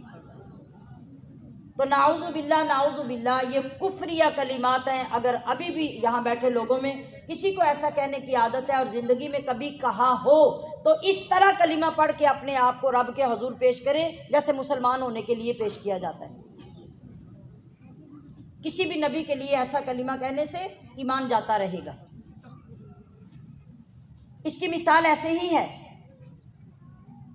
کہ جیسے ایک بادشاہ ہے نا یا ایک وزیر ہے، اس کے ماں باپ اس کو بلا کے ڈانٹیں، برا بھلا کہیں، اور ارد گرد جو اس کے مشیر ہیں، کوئی گن مین ہے، کوئی باڈی گارڈ ہے، وہ سن رہا ہو کہ وزیر اعظم صاحب کو ابا جی سے ڈانٹ پڑی ہے، تو وہ کہے لو جی ابا جی نے ڈانٹ لیا تو میں وہ لفظ کہہ لوں گا تو کیا فرق پڑے گا۔ تو بادشاہ سلامت جب آئیں ادھر یا وزیر اعظم آئیں باہر گیٹ کی طرف تو وہ بھی کھڑے ہو کے سامنے اکڑ کے ڈانٹنا شروع کر دے، وہ کہے گی تمہارے باپ نے نہیں ڈانٹا، میں نہیں ڈانٹ سکتا، آپ کی عقل کیا کہتی ہے؟ کیا وزیر اعظم کا باپ اور گن مین یا باڈی گارڈ دونوں برابر ہیں؟ کیا دونوں ایک جیسا سلوک وزیر اعظم سے کر سکتے ہیں؟ تو پھر ہم نبی کے لیے وہ الفاظ بولنے کی جرت کیسے رکھتے ہیں کہ جو الفاظ رب اپنے کسی نبی کے لیے بولے گا؟ یہ بات اس طرح سمجھنا ہمارے لیے آسان ہے۔ تو آئندہ کبھی بھی کسی نبی کے لیے یا کسی اللہ کے مقرب بندے کے لیے جو الفاظ کہیں حدیث میں کہیں قرآن میں ایسے استعمال ہوئے ہوں جس طرح یہاں پہ لفظ ظالم استعمال ہوا ہے، اور میں وضاحت بھی عرض کر رہی ہوں، تو وہاں پہ ہمیں اپنی زبان کو بہت احتیاط سے چلانا ہوگا۔ اللہ کے نبی یا اللہ کے ولی یا کوئی مقرب لوگ جن سے کوئی کام ایسا ہوتا ہوا نظر آئے جو ہماری سمجھ سے بالاتر ہو، تو ہمیں وہاں بھی خاموشی اختیار کرنے کا حکم ہے۔ اس کے اندر اللہ کی کتنی بڑی حکمتیں ہوتی ہیں، یہ یا رب جانتا ہے یا رب کے بندے اور اللہ کے نبی جانتے ہیں۔ اب آپ اسی بات کو لے لیجئے کہ اس دانے نے دنیا میں اترنے کا سبب بننا تھا، اس کے اندر حکمت یہ تھی، اور اس حکمت کے بعد اس پوری زمین نے وجود میں آنا تھا۔ اب آپ دیکھ لیجئے کہ اس پوری زمین کو آباد کرنے میں جو حکمت تھی وہ یہ تھی کہ آدم و حوا وہ دانہ کھائیں گے، جنت سے باہر آئیں گے، زمین آباد ہوگی، ان کی اولادیں یہاں پیدا ہوں گی، تو دنیا کا سلسلہ آگے چلے گا۔ تو کتنی بڑی حکمت ہے۔ پھر ہمیں ایسا کوئی حق نہیں پہنچتا کہ ہم کوئی ایسی بات کر کے اپنے آپ کو ایمان سے خارج کریں۔ اللہ کے حکم سے اس دانے کے کھانے کے بعد حضرت آدم اور حوا زمین پہ تشریف لے آئے۔ اب آپ کو ایک پچھتاوا لگ گیا، خلش پیدا ہو گئی کہ مجھ سے غلطی ہو گئی، مجھ سے خطا ہو گئی، مجھے ایسے نہیں کرنا چاہیے تھا، اور آپ سالوں کے حساب سے روتے رہے اللہ کی بارگاہ میں، اپنی خطا پیش کر کے توبہ کرتے رہے۔ پھر آخر کار کیا ہوا؟ فتلقی آدم من ربہ، پھر سیکھ لی آدم نے اپنے رب سے کلمات، کچھ کلمات، فتاب علیہ، تو اللہ نے اپنی رحمت سے آدم کی طرف توجہ فرمائی، یعنی ان کی توبہ قبول کی۔ انہ هو التواب الرحیم، کہ وہی توبہ قبول کرنے والا مہربان ہے۔ اور وہ فتلقى آدم من ربہ کلمات، وہ کلمات کون سے تھے؟ وہ کلمات میرے اور آپ کے نبی کے نام کا وسیلہ تھا کہ اللہ نے آدم علیہ السلام کے ذہن میں وہ بات ڈالی۔ یکدم ان کی توجہ گئی کہ جب آپ کے جسم میں روح ڈالی گئی، آپ نے آنکھیں کھولیں، آپ کی نظر عرش کے پائے پر گئی، تو وہاں آپ نے سب سے پہلے دیکھا کہ لکھا ہوا تھا لا الہ الا اللہ محمد الرسول اللہ۔ تو آپ کو نظر آیا کہ یہ کیسا بابرکت اور کیسا عظیم الشان نام ہے کہ جس نام کو اللہ نے اپنے نام سے ملا کے لکھا ہوا ہے۔ تو یکدم اللہ نے آدم علیہ السلام کے دل میں وہ بات ڈالی، تو آدم علیہ السلام نے عرض کی، یا اللہ وہ جو نام تو نے عرش پہ اپنے نام کے ساتھ جوڑ کے لکھا ہوا تھا، تجھے اس نام کا واسطہ میری خطا معاف کر۔ اللہ تبارک و تعالیٰ نے آپ کی خطا کو معاف فرما دیا۔ تو اللہ پاک فرما رہا ہے کہ ہم نے ان سے کہا کہ اہبطوا منہا جمیعا، یہاں سے سب جنت سے نیچے اتر جاؤ۔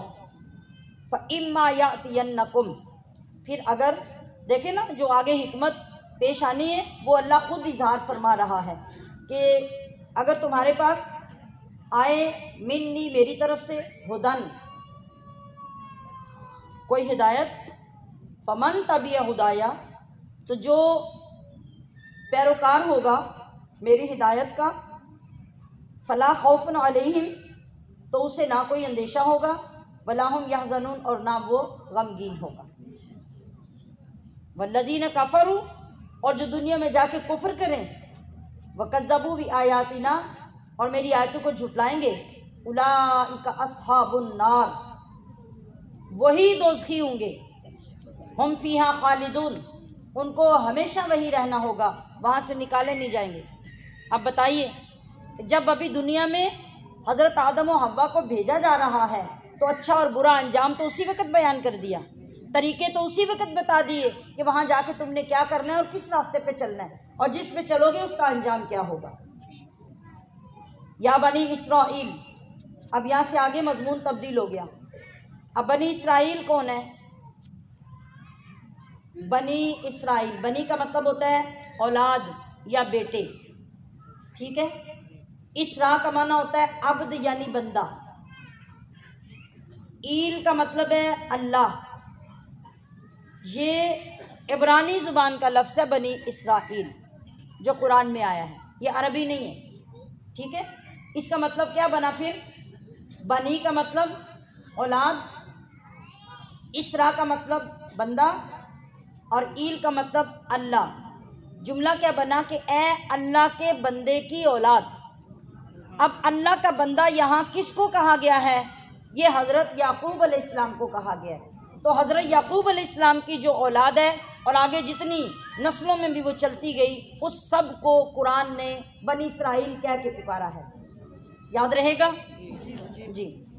تو فرمایا اے بنی اسرائیل اذکروا نعمتی اللتی، میرا وہ احسان یاد کرو، انعمت علیکم جو میں نے تم پہ کیا، واوفوا اور پورا کرو، بعہدی میرا عہد جو وہاں کر کے آئے ہو. یہی جو بھی پیچھے گزرا ہے کہ اللہ کے نبیوں کو مانیں گے، ان کی تعلیمات پہ عمل کریں گے، تمہاری روحوں نے یہ وعدہ کیا، اور اوفی بعہدکم تو میں اپنا وعدہ پورا کروں گا. وَإِيَّايَ فَارْهَبُونَ اور تم میرا ہی ڈر رکھو، یعنی مجھ ہی سے ڈرو. اب یہاں سے لے کے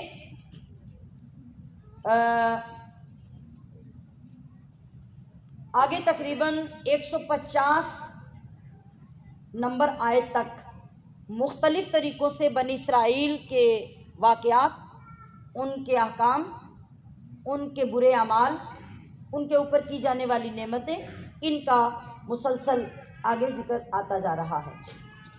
یہاں اللہ تعالیٰ نے یہودیوں کو، کہ بنی اسرائیل کون ہے؟ یہودی، آج کے دور میں جن کو یہودی کہا جاتا ہے، ان کو مخاطب کر کے یاد دلایا جا رہا ہے کہ ذرا سوچو کہ تمہارے بڑوں پہ میں نے کیا کیا احسانات کیے ہیں. یہ بنی اسرائیل ہی تھے جن کو فرعون سے ظلم سے نجات دینے کے لیے اللہ نے دریائے نیل کے اندر سوکھی سڑک بنا دی اور پانی کو دونوں طرف یوں کھڑا کر دیا جیسے سیمنٹ کی دیواریں کھڑی ہوتی ہیں. اور یہی بنی اسرائیل تھے جن کے سائے کے لیے جنگل کے اندر اللہ نے بادلوں کو سائبان بنا دیا. یہی بنی اسرائیل ہیں جن کے لیے اللہ نے آسمان سے من و سلوہ اتارا. اور یہی بنی اسرائیل ہیں جن کو اللہ تعالیٰ نے طرح طرح کی فتح عطا فرمائی. یہی بنی اسرائیل ہیں جن کے لیے موسیٰ علیہ السلام کے ایک عصا سے 12 چشمے جاری کر دیے. کیا یہ چھوٹی چھوٹی باتیں ہیں؟ اللہ فرما رہا ہے کہ ذرا یہ ساری نعمتیں میری یاد کرو. اور آمینو بما انزلت اور ایمان لاؤ اس پر جو میں نے اتارا، مصدقاً تصدیق کرتا ہوا، لما معکم اس کلام کی جو تمہارے ساتھ ہے، یعنی تمہاری توریت کی تصدیق کرنے کے لیے میں نے قرآن نازل کیا. تو اب میرے محبوب کے زمانے میں تمہارے اوپر لازم ہے کہ میرے محبوب کی شریعت پر، کتاب پر، نبوت پر ایمان لاؤ. ولا تکونوا اور مت ہو جاؤ اولا کافر بہ سب سے پہلے اس کے منکر. ولا تشتروا بآیاتی اور نہ لو میری آیتوں کے بدلے ثمنا قلیلا تھوڑے دام یا تھوڑی قیمت. تھوڑی قیمت کیا ہے؟ یعنی دنیا کی دولت کے بدلے میرے کلام کو مت بیچو. وَإِيَّايَ فَاتَّقُونَ اور مجھ ہی سے تم ڈرو. وَلَا تَلْبِسُوا الْحَقَّ اور تم نہ ملاؤ حق سے بالباطلی باطل کو. وَتَكْتُمُوا الْحَقَّ اور نہ چھپاؤ حق کو. وَأَنْتُمْ تَعْلَمُونَ جان بوجھ کر. مطلب یہ کہ تم اپنی کتابوں میں میرے نبی کے بارے میں سب کچھ پڑھ چکے ہو کہ آخری زمانے میں جو نبی بھیجوں گا وہ میرا محبوب ہوگا اور تم سارے نبیوں کا سردار ہوگا. تو یہ سارا کچھ جاننے کے باوجود آج تم بغض اور حسد کی وجہ سے میرے نبی کا انکار کر رہے ہو اور اس پر ایمان نہیں لاتے. لہٰذا تم ان بری حرکتوں سے باز آ کر میرے نبی پر ایمان لاؤ. وَأَقِیمُوا الصَّلَاةَ اور نماز قائم رکھو. وآتوا الزکاۃ اور زکوٰۃ ادا کرو، ورکعوا مع الراکعین اور رکوع کرنے والوں کے ساتھ رکوع کرو۔ یہ رکوع کرنے والوں کے ساتھ رکوع کرنے میں با جماعت نماز کی فضیلت بیان کی گئی ہے، جو اصل میں ٹاپک مرد حضرات کے لیے ہے کہ مرد حضرات پر جو نماز فرض ہوئی ہے وہ دراصل جماعت کے ساتھ ہی فرض ہے، اور ایک جماعت کے ساتھ جب ایک مرد ایک وقت کی نماز پڑھتا ہے تو گھر میں پڑھی جانے والی نمازوں کے برابر میں 27 نمازوں کا ثواب اللہ اسے عطا کرتا ہے۔ تو یہ ہمارے بچوں کو شروع سے عادت ڈالی جانی چاہیے، اور یہ عادت ڈالنا آپ کی ذمہ داری ہے۔ آپ کو بتانے کا یہ مطلب ہے کہ آپ شروع میں جب آپ کا بچہ 8-10 سال کا ہو جائے تو اس کو عادت ڈالیں، اور اگر وہ آپ کے سامنے یہ کہہ دے کہ میرے ابو تو نماز پڑھنے جاتے نہیں ہیں، دادا تو میرے نماز پڑھنے جاتے نہیں، یا پھر وہ تو گھر میں نماز پڑھتے ہیں، تو اس کو کوئی معقول جواب دیں، جس جواب سے بڑوں کے لیے اس کے دل میں نفرت بھی پیدا نہ ہو اور ان کو دیکھ کر سرکشی بھی پیدا نہ ہو۔ کسی طریقے سے اس بچے کو سیٹسفائیڈ کریں اور بچپن میں اس کی تربیت کریں کہ وہ مسجد میں جا کے نماز پڑھنے کا عادی بنے۔ اور فرمایا کہ اتأمرون الناس بالبر، کیا تم لوگوں کو حکم دیتے ہو بھلائی کا، وتنسون انفسکم اور بھول جاتے ہو تم اپنی جانوں کو، وانتم تتلون الکتاب حالانکہ تم کتاب پڑھتے ہو، افلا تعقلون تو کیا تمہیں عقل نہیں؟ یعنی کتاب کو پڑھنے کے بعد، اپنی کتاب میں وہ احکام آ جانے کے بعد، ان سے واقفیت کے بعد تم پھر بھی یہ کرتے ہو کہ لوگوں کو اپنی طرف سے ہدایت کی طرف بلاتے ہو، اور اپنا انجام تم بھلائے بیٹھے ہو کہ ہمارے ساتھ آخرت میں کیا ہوگا، ہم جن راستوں پہ لگے ہوئے ہیں اس کا انجام کیا ہوگا۔ اور آج ہمارا بھی تو یہی حال ہے، ہم بھی تو یہی کرتے ہیں کہ ہم کسی دوسرے میں نکتہ چینی کرنے میں بڑے ماہر ہیں، مگر ہم نے کبھی اپنے آپ کو نہیں دیکھا کہ ہمارے اندر غلطیاں کتنی ہیں، ہمارے اندر برائیاں کتنی ہیں۔ ہمیشہ آغاز کس سے کرنا چاہیے؟ اپنے آپ سے۔ جب ہم اپنی اصلاح کرنا شروع کر دیں گے تو ہمیں کوئی دوسرا برا لگے گا ہی نہیں، ہمیں اپنے ہی اندر خرابیاں نظر آئیں گی، اور یہی سب سے مضبوط طریقہ ہوگا اپنی اصلاح کرنے کا۔ جب آپ اس طرف لگ جائیں گے تو آپ کو پھر برا کیوں کوئی نظر نہیں آئے گا، اس لیے کہ آپ دیکھیں فار ایگزامپل یہ آپ میرے آگے جتنی ایک لائن بیٹھی ہے، آپ سارے برابر میں جو سب بیٹھے ہیں، آپ سارے لوگ ابھی سے بیٹھے ہوئے یہ اپنے اندر عہد کر لیں کہ آج کے بعد میں نے کسی کو برا نہیں کہنا، اپنے اندر برائیاں تلاش کرنی ہیں۔ تو کیا ہوگا؟ آپ اپنے اندر کریں، آپ اپنے اندر، آپ اپنے اندر، آپ اپنے اندر، تو سب کی اصلاح تو آٹومیٹیکلی ہوگی، ہو گئی نا۔ یعنی ہم اپنے دائیں یا بائیں دیکھنے کی بجائے اپنے سینے کی طرف دیکھیں نا، آپ بھی دیکھیں، آپ بھی دیکھیں۔ جب سب نے دیکھنا شروع کر دیا تو برائیاں تو سب کی ختم ہونی شروع ہو گئی۔ تو طریقہ ہمیں یہ اختیار کرنا ہے، اس سے ہماری اصلاح کے مضبوط راستے نکلتے ہیں اور شریعت مطہرہ پر عمل کی ہمیں توفیق نصیب ہوتی ہے۔ وَاسْتَعِینُوا بِالصَّبْرِ وَالصَّلَاةِ اور مدد چاہو صبر سے اور نماز سے۔ کیا سمجھ آئی آپ کو؟ نماز سے اور کس سے؟ صبر سے مدد چاہو۔ جب بھی کسی طرح سے بھی کوئی مصیبت آ جائے تو جب ان دو طریقوں سے اللہ سے مدد طلب کرنے کی کوشش کرو گے تو اللہ ایسی مدد فرمائے گا کہ کائنات بھر میں کوئی آپ کی مدد نہیں کر سکتا۔ صبر کرو گے تو اللہ اس کے بدلے میں کیا فرما رہا ہے؟ ان اللہ مع الصابرین، اللہ خود آپ کے ساتھ ہو جائے گا، تو آپ کو کسی کی مدد کی ضرورت نہیں لے گی۔ اور نماز سے مدد طلب کرو گے تو نماز کی برکت سے آپ کو اتنا سکون نصیب ہو جائے گا کہ حالات جیسے بھی ہوں گے آپ کو اللہ ان میں سے گزرنے کا حوصلہ عطا فرما دے گا۔ وَإِنَّهَا لَكَبِيرَةٌ، اگلی بات سنیے ذرا، اور بے شک نماز ضرور بھاری ہے، إِلَّا عَلَى الْخَاشِعِينَ مگر ان پر جو خشوع و خضوع کرنے والے یعنی دل سے میری طرف جھکنے والے ہیں۔ نماز بہت بھاری ہے، بھاری ہے کہ نہیں؟